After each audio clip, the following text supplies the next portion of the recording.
নির্বাচন কমিশন সংস্কার প্রতিবেদনকে স্বাগত জানিয়ে নির্বাচন বিশ্লেষকরা বলছেন সুপারিশগুলো নিয়ে রাজনৈতিক দল ও অংশীজনরা একমত নাও হতে পারেন। সংস্কার ছাড়াই বিদ্যমান আইনের সঠিক ব্যবহার হলেই সুষ্ঠু নির্বাচন সম্ভব।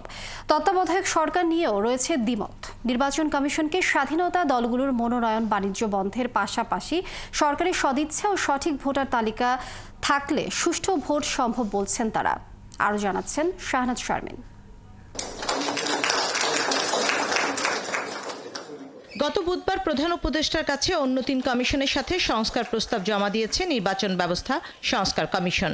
সংস্কার প্রস্তাবে আন্তর্জাতিক অপরাধ ট্রাইব্যুনালে অভিযুক্তদের সাজাপ্রাপ্তদের প্রার্থিতার সুযোগ না থাকা, কোনো আসনে 40% ভোট না পড়লে পুনর্নির্বাচনের প্রস্তাব সহ ১৫৫টি সুপারিশ করেছে নির্বাচন সংস্কার কমিশন। কমিশনের সদস্য জেসমিন টুলি বলছেন, সভ্য দেশে এসব আইন আর আইন শৃঙ্খলা বাহিনীর প্রয়োজন হয় না। সংস্কার ছাড়াই পুরনো গণপ্রতিনিধিত্ব আদেশ ও আইন দিয়ে 2014-র আগে গ্রহণযোগ্য নির্বাচন করা গেছে। মনোনয়ন বাণিজ্য বন্ধের পাশাপাশি রাজনৈতিক দলগুলোর মধ্যে গণতন্ত্র চর্চা থাকতে হবে। রাষ্ট্রযন্ত্রকে নির্বাচনী ব্যবহারে বন্ধ ও সঠিক মনোনয়ন ছাড়া কোনো সংস্কারই কাজে আসবে না বলে মনে করেন জেসমিন টুলি।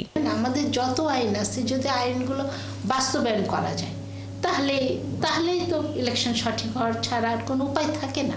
আমরা পলিটিক্যাল পার্টিগুলোকে শুধু দোষারোপ করছি, যেমন সেরকম যারা বাস্তবায়নের সাথে জড়িত, যেমন ইলেকশন কমিশন, আইন শৃঙ্খলা বাহিনী, প্রশাসন, প্রত্যেক জায়গাতে তাদের মানসিকতা চেঞ্জ হতে, যে আমরা ভালো ইলেকশন করব। গণতান্ত্রিক দেশে নির্বাচন বাধ্যতামূলক, পছন্দের বিষয় নয়। তবে মাঝে মাঝে সংস্কার প্রয়োজন বলে মনে করেন নির্বাচন বিশ্লেষক মুনিরা খান।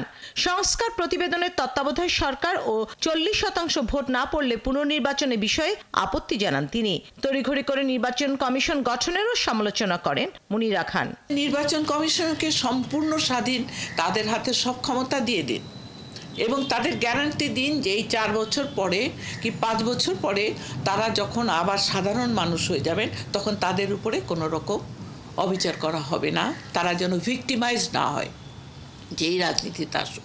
সেই গ্যারান্টিটা যদি তাদের দেওয়া হয়, তাহলে আমার মনে হয় তারাই কেয়ারটেকার গভর্নমেন্ট লাগবে না, তারাই একটা সুন্দর ইলেকশন উপহার দিতে পারবে। শুধু রাজনৈতিক দলগুলোকে দোষারোপ নয়, একটি ভালো নির্বাচনের জন্য নির্বাচন কমিশনের আইন প্রয়োগের ক্ষমতা ও আইন শৃঙ্খলা বাহিনীর মানসিকতারও পরিবর্তন প্রয়োজন বলছেন তারা। শাহনাজ শারমিন, ৭১, ঢাকা।